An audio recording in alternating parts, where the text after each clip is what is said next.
정말 간단하지만 정말 안 하는 거 하나. 문제 풀 때 제발 혼자 생각하고 문제 풀어야 된다는 거. 해답지를 보면서 이해하지 말아라는 거.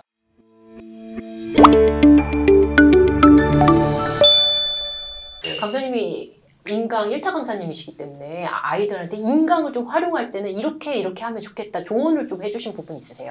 인강을 좀 이렇게 활용하면 그래도 그 비용 대비 효과가 좀 있는 것 같다. 저는 되게 진짜 중요한 질문인데 요즘에 인강하는 친구들이 너무나 많아요. 너무 많아요. 진도율을 쫙 보면 우리 1강부터 한 20강까지 있잖아요. 1강부터 한 7강까지는 진도율이 애들이 어마해요. 어마무시. 우리가 쭉 가다 보면 이제 점점 뒤로 갈수록 안 들어요. 사실 우리도 그랬잖아요. 우리가 A부터 G까지 영어 단어장 있으면 A는 모르는 단어가 없는데 수학의 정석에서 집합만. 그렇죠.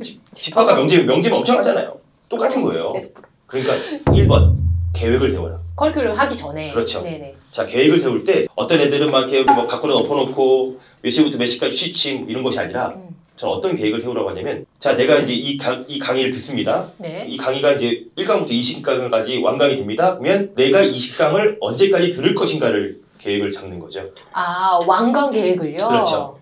완강 계획을 잡고 나는 그래서 예를 들어서 일주일에 과학은 3시간 꼭 듣겠다. 그 다음에 뭐 해서 이제 언제쯤 끝이 날 것인가라는 것을 예상하고 들어간다는 거죠. 오늘 컨디션 좋으니까 2개 듣고 오늘 컨디션 안 좋으니까 오늘 체육대회에서 하나 듣고 이러지 말고 계획을 그렇죠. 규칙적으로. 그런데 왜 안 할까요, 강사님? 재미가 없는 거죠. 사실 뭐 공부라고 생각하니까. 공부의 재미를 느끼기 위해서는 사실 제일 좋은 방법은 성적을 올려라라고 말하고 싶어요. 조금이라도 올리면 그 계기가 있어야 된다. 네.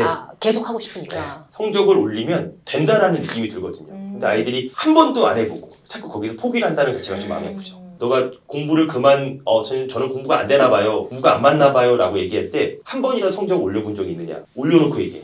그리고 완강 계획을 세워서 듣는 거 첫 번째로 강조를 해주셨고요. 들을 때는 어떻게 해야 될까요? 들을 때 조금 더 집중할 수 있는 효과적인 방법이 있을까요? 자, 두 번째. 들을 때는 아이들이 이 시간 내에 모든 걸 다 소화시키려고 하지 마세요. 제발. 그러니까 예를 들어서 한 강의가 중학교 같은 경우는 저는 25분에 30분 강의고 고등학교에서는 40에서 50분 강의거든요. 그 40에서 50분 정도의 그 내용을 어떻게 애들이 막 집중을 해가지고 어떻게 40분 동안 이걸 다 자기 걸로 만들어. 그러니까 아까 말했듯이 1.5배속으로 슉 듣는 거죠. 그러면 이 한 강의도 내가 앞부분에서 들었던 요 포인트와 뒷부분의 포인트가 좀 달라요. 그러니까 들을 때마다 다른 포인트를 듣게 되는 거죠. 그래서 저는 반복해라. 그러면 한 번 들을 때 좀 설렁설렁하지 않을까요, 선생님? 그게 맞는 건가요? 그렇죠. 그게 맞아요. 왜냐면 어차피 한 번에 다 듣는다고 해서 40분을 다 못하기 때문에 저는 여러 번 반복해서 듣는 것이 인터넷 강의 장점이거든요.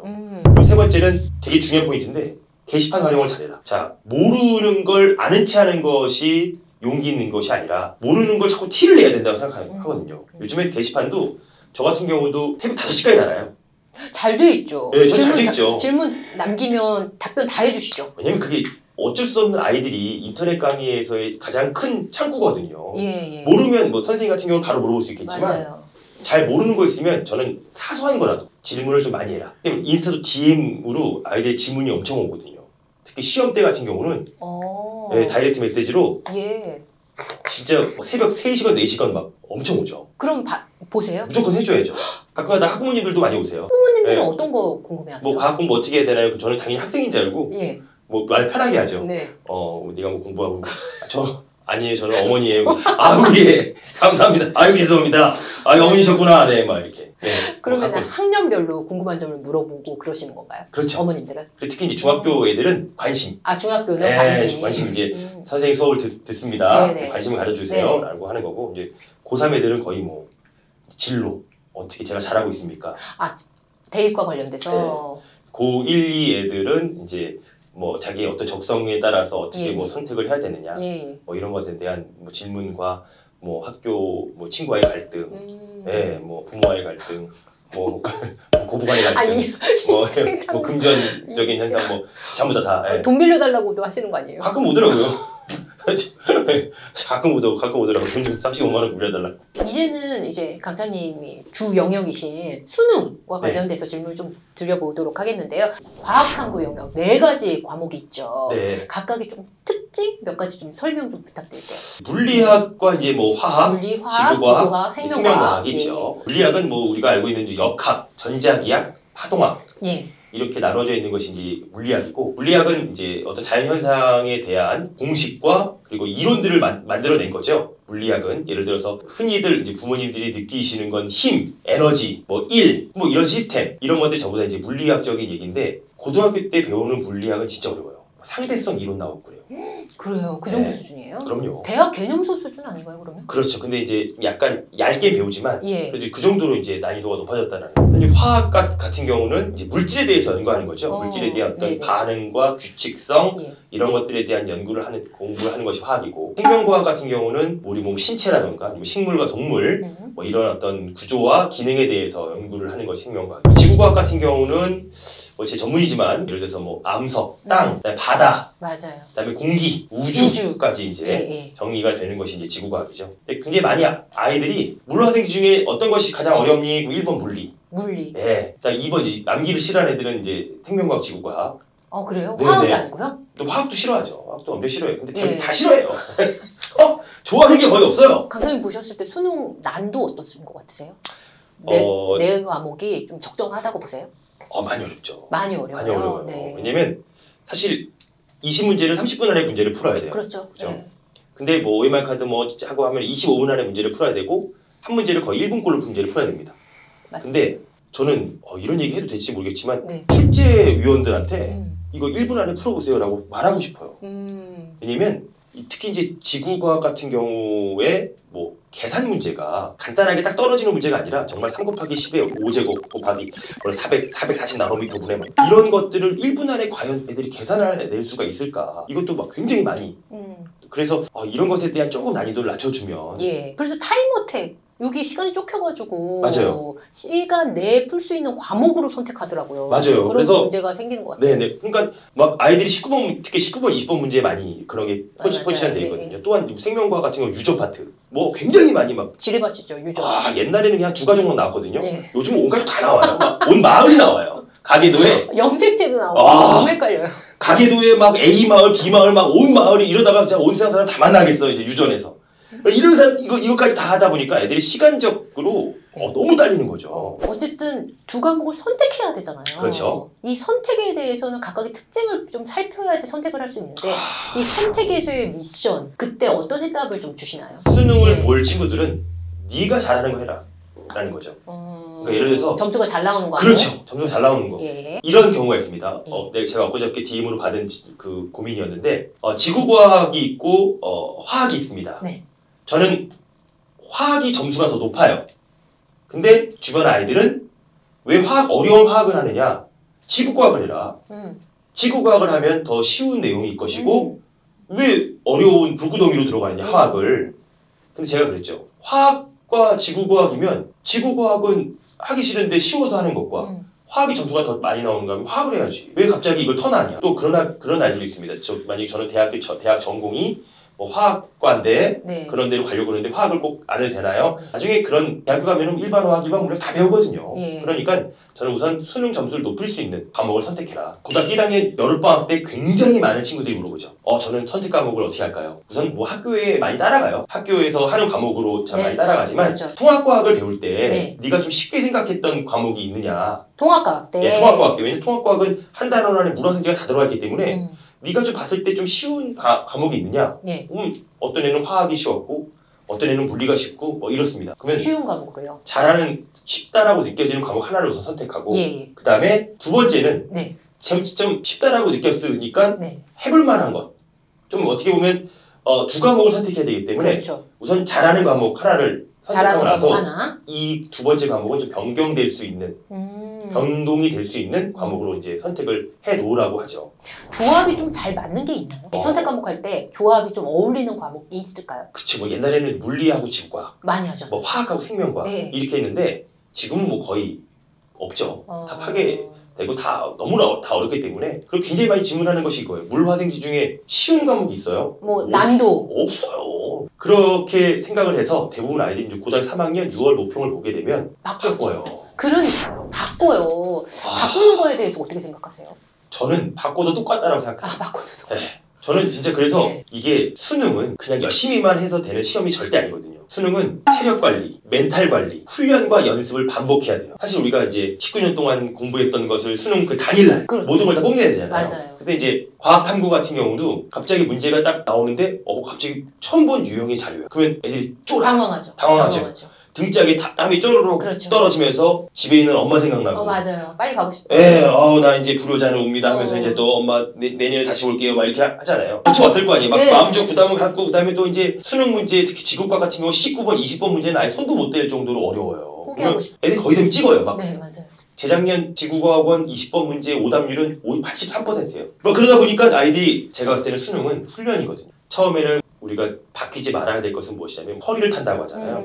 겨울방학 때 정말 기본 개념을 잘 잡았다면 이제 문제풀이로 멘탈 관리와 체력 관리를 같이 가야 되는 거예요. 그러니까 이런 훈련을 계속 해야 되는 상황인데 여기서 갑자기 막 과목을 바꿔 틀어버리면 또 너무 다시 해야 되는 거죠. 과목을 바꿨을 때 얻는 것보다 잃는 게 더 많다라고 생각합니다. 저는. 네, 차라리 점수가 만약에 안 나오면요, 장사님. 자, 점수가 안 나오는 그 원인을 찾아야 되는데 원인을 찾아야 되는데 과목을 바꾸면서 원인에 대한 분석을 과목 탓으로 하면 안 되고 과학탐구 영역의 성적은 상대평가로 나오기 때문에 유리한 과목을 선택했을 때 훨씬 더 조금 더 가성비 있게 나오지 않을까? 이런 생각에서 좀 바꾸는 것 같더라고요. 그렇죠. 자기 우선 성향을 좀 봐야 될 것 같아요. 그러니까 지구과학이 사실 제일 많이 선택하기 때문에 비율이 뭐 높아서 막 지구과학을 선택 많이 하겠지만 뭐 지구과학을 진짜 막 너무 어려워하는 친구들 너무 많아요. 괜히 막 비율이 많다고 해서 많은 사람들이 선택한다고 해서 지구과학을 괜히 섣불리 선택했다가 이게 너무 결이 안 맞는 경우가 너무 많거든요. 왜냐면 지구과학이 맨 마지막으로 가면 이건 이해가 아니라 그냥 암기예요. 우리 아이들 최고의 선택은 없어요. 그냥 내가 선택한 것을 최고의 선택으로 만들 뿐이죠. 투 과목에 대해서는 어떻게 생각하세요? 투 과목 필요하다고 생각하세요? 뭐 투 과목은 원하는 대학이 있으면 원하는 대학이 가산점을 주는 경우들 있죠. 그래서 뭐 그런 대학이 아니고서야 투는 거의 뭐 이제는 의미가 없다. 의미가 없는 것 같고 1등급을 계속 유지하는 친구들을 많이 보셨을 테니까요. 그 친구들의 공통점 한두 가지만 짚어주신다면요? 그 친구들은 꾸준하게 하는 것 같아요. 예를 들어서 뭐 이제 겨울방학 때 지구과학원을 다졌습니다. 기본 개념을 했습니다. 3월, 4월, 5월 놀다가 6월 달에 봐요. 다 까먹죠. 그러니까, 조금씩 계속. 그러니까 제가 봤을 때는 우리 아이들이 대부분 그런 거 생각하는 것 같아요. 선생님 어차피 외울 건데 까먹어. 어차피 지금 외워봤자 까먹어요. 당연한 거예요. 당연한 거잖아요. 우리가 외우면 까먹죠. 근데 까먹지 않도록 계속 잡고 가는 것 같아요. 그 친구들은요? 그러니까 까먹을만 하면 또 보고 까먹을만 하면 또 보고. 그때 본다는 게 개념서를 말씀하시는 건가요? 그렇죠. 우리가 기본적인 개념을 보고 이제 매달 고3은 이제 모의고사를 보잖아요. 모의고사를 보게 되면 자기가 잘하는 단원이 있을 거고 자기가 못하는 단원이 있어요. 그렇겠죠. 자기가 못하는 단원만 킵을 해놓는 거죠. 자기 못하는 그렇죠. 자기가 잘하는 단원은 볼 필요가 없어요.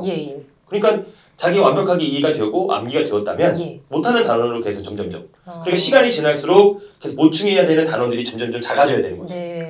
그 교재에 대해서도 굉장히 많은 친구들이 궁금해해서 교재를 조금 더 현실적으로 좀 선택할 수 있는 조금 팁을 주신다면요. 수험생들이라면 기본서는 하나씩은 다 가지고 있을 것이고 그다음에 이제 그 다음에 이제 문제풀이잖아요. 기출 문제도 당연히 풀어봐야 되겠죠. 근데 이제 기출 문제가 여기서부터 이제 우리가 좀 조심해야 될 것이 있어요. 그러니까 요즘 시중 교재에 보면 그냥 기출 문제라고 다 모아놓고 만들어놓은 교재 중에 많아요. 이게 교육 과정에 안 맞는 문제가 많아요. 예를 들어서 뭐 옛날 지구과학 2의 내용인데 지금 1에서 기출문제 나오지만 뭐 예를 들어 8의 경계 같은 경우도 굉장히 깊숙하게 안 들어가거든요. 근데 이제 그것에 대한 문제가 되게 깊숙하게 나온다거나 예전 것 중에 그러니까 기출문제를 푸는 것도 조금 엄선된 그 기출문제를 좀 풀어야 될 것이다. 교재 난도 만약에 본인이 선택한다 했을 때 난도는 어느 정도가 적당하다고 교재 난이도 우리가 이게 난이도라고 하는 것은 진짜 되게 주관적이에요. 공부를 많이 하면 난이도가 쉬울 것이고 공부를 적게 하면 난이도가 어렵잖아요. 그러니까 저는 자기의 레벨이 딱 맞는 문제지 맞는 것 같아요. 레벨이요? 레벨. 자, 우선 봅시다. 자기가 모의고사 성적이 막 5등급이에요. 난이도가 높은 문제를 풀면 안 되겠죠. 시간 낭비죠.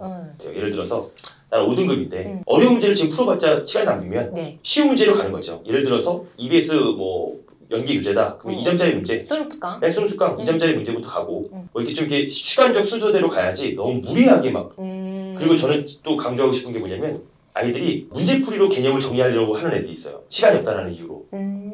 근데 개념이 잘 정리가 되어 있지 않은 상태에서 문제를 들이대면 문제 속에서 개념이 다 섞여요.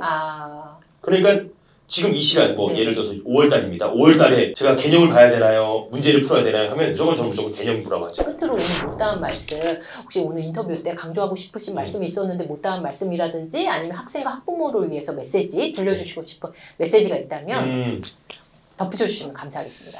사람마다 생긴 거가 다 달린 것처럼 공부 방법도 다 달라요. 하지만 자신만의 공부 방법이 분명히 있을 것입니다. 그러니까 그 자신만의 공부 방법을 꼭 찾아서 꾸준하게 밀고 나가면 분명히 승리할 수 있고, 수능이라고 하는 시험도 마찬가지죠. 공부를 많이 한다고 해서 정비례처럼 성적이 이렇게 실력이 올라가는 시험이 수능이 아니거든요.